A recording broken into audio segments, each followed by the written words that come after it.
سامعین محترم، آج ہم پھر ایک ایسے موڑ پر کھڑے ہیں جہاں انصاف کا گلا گونٹا جا رہا ہے، جہاں آواز اٹھانے والوں کو خاموش کرایا جا رہا ہے۔ ایمان مزاری کی گرفتاری۔ یہ صرف ایک وکیل، ایک سماجی کارکن کی گرفتاری نہیں، یہ پاکستان کے ہر شہری کی آزادی پر حملہ ہے۔ واجد گیلانی کا نام اس معاملے میں کیوں گونج رہا ہے؟ کیا یہ ریاستی جبر نہیں تو اور کیا ہے؟ کس قانون کے تحت ایک خاتون کو اس طرح ہراساں کیا جاتا ہے؟ یہ دہشت گردی کا لیبل اتنا آسان ہو گیا ہے کہ ہر اس شخص پر لگا دیا جاتا ہے جو مقتدر حلقوں کے سامنے سچ بولنے کی جرات کرتا ہے۔ ان احتجاجی مظاہروں اور گرفتاریوں کی اصل کہانی کیا ہے؟ کیا ہم ایک ایسے معاشرے میں جی رہے ہیں جہاں سچ بولنا جرم بن گیا ہے؟ اور پھر DGISPR کی بریفنگ۔ ایک طرف ملک میں یہ سب کچھ ہو رہا ہے اور دوسری طرف ہمیں ایسے بریفنگز دی جا رہی ہیں جن میں اصل سوالات کو نظر انداز کر دیا جاتا ہے۔ کیا DGISPR نے ایمان مزاری کی گرفتاری پر کوئی بات کی؟ نہیں۔ کیا انہوں نے بڑھتے ہوئے ریاستی جبر پر کوئی روشنی ڈالی؟ نہیں۔ سارا ملبہ حکومت پر ڈال دیا جاتا ہے۔ غزہ میں فوج بھیجنے کی باتیں ہو رہی ہیں، یہ کیا مذاق ہے؟ ایک ایسے وقت میں جب خیبر پختونخوا میں آپریشنز کی وجہ سے ہزاروں خاندان بے گھر ہو رہے ہیں، جب دہشت گردی ایک بار پھر سر اٹھا رہی ہے، ہماری ترجیحات کیا ہے؟ کیا یہ عوام کی حفاظت ہے یا پھر کسی اور ایجنڈے کی تکمیل؟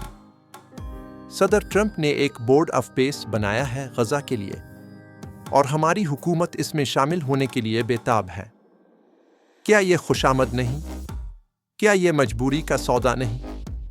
ایک ایسا بورڈ جس کی تشکیل پر خود اسرائیل نے اعتراض کیا ہے اور جس کے مقاصد پر کئی سوالات اٹھ رہے ہیں۔ کیا ہم اپنے فلسطینی بھائیوں کے ساتھ کھڑے ہیں یا صرف عالمی طاقتوں کو خوش کرنے کی کوشش کر رہے ہیں؟ کیا یہ سب دکھاوا ہے یا واقعی غزہ کے مظلوموں کے لیے کچھ کیا جا رہا ہے؟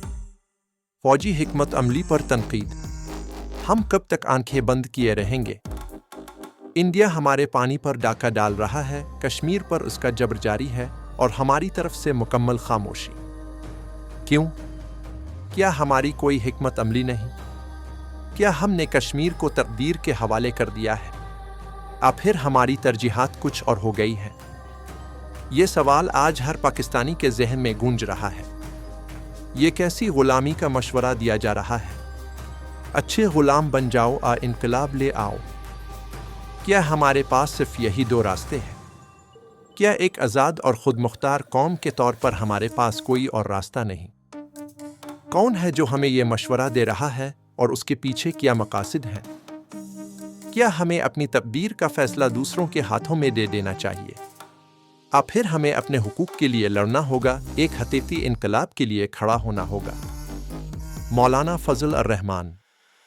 ان کا کردار، ایجنسیز کی سہولت کاری کی باتیں، اور پھر ان کی شادی کا شور شرابہ۔ کیا یہ سب اتفاق ہے؟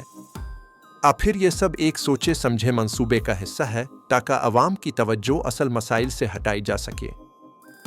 جب ملک سنگین بحرانوں کا شکار ہے تو ایسے بے تکے معاملات کو اچھالنے کا مقصد کیا ہے؟ لیاقت چٹھا کا معاملہ، وہ کمشنر جس نے انتخابات میں دھاندلی کا اعتراف کیا اور پھر اپنے بیان سے مکر گئے۔ یہ کیسی کمزور حالت ہے؟ یہ کیسا دباؤ ہے؟ کیا سچ بولنے کی بھی اجازت نہیں؟ کیا ایک سرکاری افسر اس قدر بے بس ہے کہ وہ اپنی زبان سے نکلی ہوئی بات سے بھی پھر جاتا ہے؟ اس سے نظام پر عوام کا اعتماد کتنا متاثر ہوتا ہے؟ کیا کسی کو اس کی پرواہ ہے؟ یہ سب کچھ دیکھ کر ایک ہی سوال اٹھتا ہے، کیا یہ ایک قتل بورڈ ہے؟ پاکستان کے مستقبل کا، انصاف کا، سچائی کا قتل؟ لیکن ہم خاموش نہیں رہیں گے، ہم آواز اٹھاتے رہیں گے۔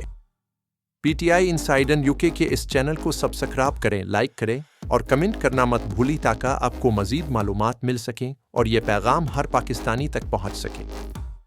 جاگ جائیں میرے پاکستانیوں، جاگ جائیں۔